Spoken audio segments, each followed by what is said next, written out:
Hello ചങ്ങായിമാരെ, ഡ്രാഗൻ്റെ പുതിയ വീഡിയോയിലേക്ക് എല്ലാവർക്കും സ്വാഗതം. ഞാൻ അങ്ങനെ തമിഴിൽ നിന്ന് OTT റിലീസായ 11 സിനിമ കണ്ടിരിക്കുകയാണ്. ഈ സിനിമ ഞാൻ കാണാൻ കാരണം, ഈ സിനിമ OTT റിലീസാവണം മുന്നേ കുറേ ഇൻസ്റ്റയിലും കുറേ സ്ഥലത്ത് ഈ സിനിമ ഒരു രാക്ഷസൻ ലെവല്, പോർത്തൊഴിൽ ലെവല്, ഒരു ത്രില്ലർ സിനിമയാണെന്നൊക്കെ കേട്ട് ഒരു ഹൈപ്പിലാണ് ഞാൻ സിനിമ കാണാൻ പോയത്. ഇനി ഈ സിനിമ ഹൈപ്പ് നിലനിർത്തിയോ അതോ ഒരു രാക്ഷസൻ പോലത്തെ ലെവലൊക്കെ ഉണ്ടോ എന്ന് ചോദിച്ചാൽ അത് ഞാൻ വീഡിയോയുടെ പകുതിക്ക് വെച്ച് പറയാം. ഈ സിനിമേൻ്റെ ആദ്യം എടുത്തു പറയേണ്ടത് ഈ സിനിമേൻ്റെ സ്ക്രീൻ പ്ലേ ആണ്. മോനെ, ഒരു സമയത്തും നമുക്ക് ലാഗെന്ന് പറയുന്ന സംഭവമേ തോന്നിക്കത്തില്ല. കാരണം അമ്മാതിരിയാണ് സിനിമേൻ്റെ സ്ക്രീൻ പ്ലേ പോയേക്കണത്. ഒരു സമയത്തും നമുക്ക് ബോറെന്ന് പറയുന്ന സാധനമേ ഇല്ല. കാരണം സിനിമ ആപ്പാടെ 2 മണിക്കൂർ 15 മിനിറ്റ് എങ്ങാണ്ടേ ഉള്ളൂ. ആ 2 മണിക്കൂറും 15 മിനിറ്റും നമുക്ക് ലാഗും ബോറൊന്നും ഇല്ലാതെ എൻഗേജിങ് ആയിട്ട് കണ്ടിരിക്കാം.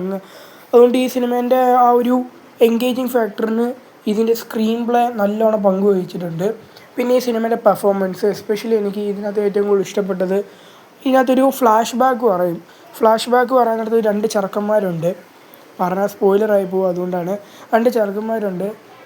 ആ ചെറുക്കന്മാരുടെ ഇത് കിടിലമായിരുന്നു. കിടിലെന്ന് പറഞ്ഞാൽ കിടിലം പെർഫോമൻസ് ആയിരുന്നു. പിന്നെ ഈ സിനിമയുടെ നായകൻ, ആ ഒരു നായകനെ കാണുമ്പോഴേ നമുക്കൊരു സ്വാഗൊക്കെ തോന്നിക്കും. കാരണം നല്ലോണം ചെയ്തു വെച്ചിട്ടുണ്ട് ഈ സിനിമയിൽ ആ ഒരു നായകൻ. കാരണം പുള്ളിക്ക് കിട്ടിലായിട്ടൊരു ആപ്റ്റായ ഒരു റോളായിട്ട് തന്നെയാണ് എനിക്ക് തോന്നിയത്. പിന്നെ ബാക്കിയുള്ള എല്ലാവരുടെയും പെർഫോമൻസ് ഈ സിനിമ കൊള്ളാം. പിന്നെ ഈ സിനിമേൻ്റെ BG ആയാലും കൊള്ളാം, ബാക്ക്ഗ്രൗണ്ട് മ്യൂസിക്കൊക്കെ അത്യാവശ്യം കൊള്ളാം. പക്ഷേ ആ ഒരു ഹീറോയുടെ ആ ഒരു ബാക്ക്ഗ്രൗണ്ട് അതെനിക്കൊരു നമ്മൾ മറ്റേ ആക്ഷൻ സിനിമ കാണത്തില്ലേ, അന്നേരം ഹീറോയ്ക്കൊക്കെ കിടന്ന് നല്ല പൊളപ്പിച്ച് കിടന്ന കൂട്ടുള്ളൊരു മാസ് BGM കൂട്ടാണ് എനിക്ക് തോന്നിയത്. അത് ഇത്തിരി ഇതായിരുന്നു. പിന്നെ ഈ സിനിമ ഭയങ്കര റിയലിസ്റ്റിക് ത്രില്ലർ കൂട്ടൊന്നും അല്ല എടുത്തേക്കണം. ഇത്തിരി നല്ല കൊമേഴ്ഷ്യൽ രീതി കൂടിയായിരുന്നു ഈ സിനിമ എടുത്തേക്കുന്നത്.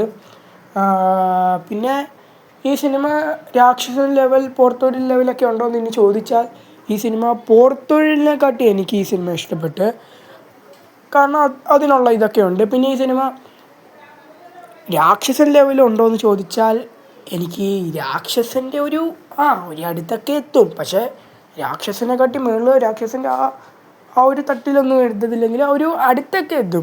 കാരണം അതിന് മാത്രമൊക്കെ ഉള്ള ഇതൊക്കെ ഈ സിനിമയിലുണ്ട്. കാരണം ഈ സിനിമയുടെ ക്ലൈമാക്സ് വരെ എൻ്റെ ഒരു പറയുകയാണെങ്കിൽ ഈ സിനിമയുടെ ഒരു ക്ലൈമാക്സ് വരെ ഞാൻ വിചാരിച്ചു ഇതാണോ ഭയങ്കര ഹൈപ്പ് പറ്റിയ രാക്ഷസൻ ലെവലൊക്കെ സിനിമ എന്നൊക്കെ പറഞ്ഞ് ഒരു ഭയങ്കര ക്ലീശ സാധനമൊക്കെ കാണിച്ച് ഞാൻ വിചാരിച്ചു ഇത് ഇങ്ങനെയെന്നൊക്കെ വിചാരിച്ച് ക്ലൈമാക്സ് ആകുമ്പോഴത്തേക്കും ഈ സിനിമ ഒരു ഷിഫ്റ്റ് ഉണ്ട് ഈ സിനിമയ്ക്ക്. മോനെ, അത് ഒരു കിടിലമായിരുന്നു. ആ ഒരു ക്ലൈമാക്സിലെ ട്വിസ്റ്റൊക്കെ ഞാൻ ഒട്ടും എക്സ്പെക്റ്റ് ചെയ്തില്ല. അതായത് ഈ സിനിമ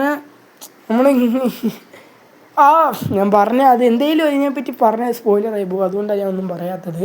എന്തായാലും ഈ സിനിമ ഒരു ക്ലൈമാക്സൊക്കെ ഒരു സിനിമ മൊത്തത്തിൽ കണ്ടു കഴിയുമ്പോൾ നമുക്ക് ഒരു ഇത് കിട്ടും. അതായത് ഒരു നല്ലൊരു ത്രില്ലർ മൂവി, ഒരു വേറെ ലെവൽ ത്രില്ലർ മൂവി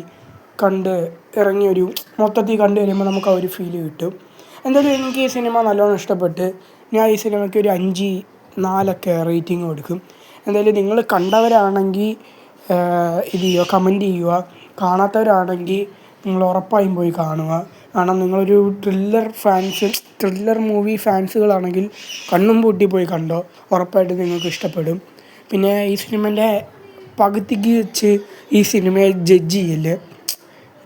കാരണം ഞാനിങ്ങനെ ചെയ്തതാണ്, പകുതിക്ക് വെച്ച് ഇതെന്തുവാ സിനിമ എന്നൊക്കെ പറഞ്ഞിരുന്നിട്ട് ലാസ്റ്റായപ്പോൾ എൻ്റെ കിളി പാറിച്ചൊരു സംഭവമായിട്ട് എനിക്ക് തോന്നി. നമ്മളൊരു ഇതില്ലേ, don't judge a book by its cover, അതേ കൂട്ടാണ് ഈ സിനിമയിലെ കാര്യവും. നമുക്ക് കുറച്ച് ക്ലീശയൊക്കെ ആയിട്ട് തോന്നും, പക്ഷേ ക്ലൈമാക്സ് അത് മാറ്റിമറിക്കും. അത് നിങ്ങൾക്ക് ഞാൻ ഉറപ്പ് തരുവാണ്. എന്തായാലും പോയി കാണുക, ഇഷ്ടപ്പെടും. അപ്പോൾ ഓക്കെ, ബൈ.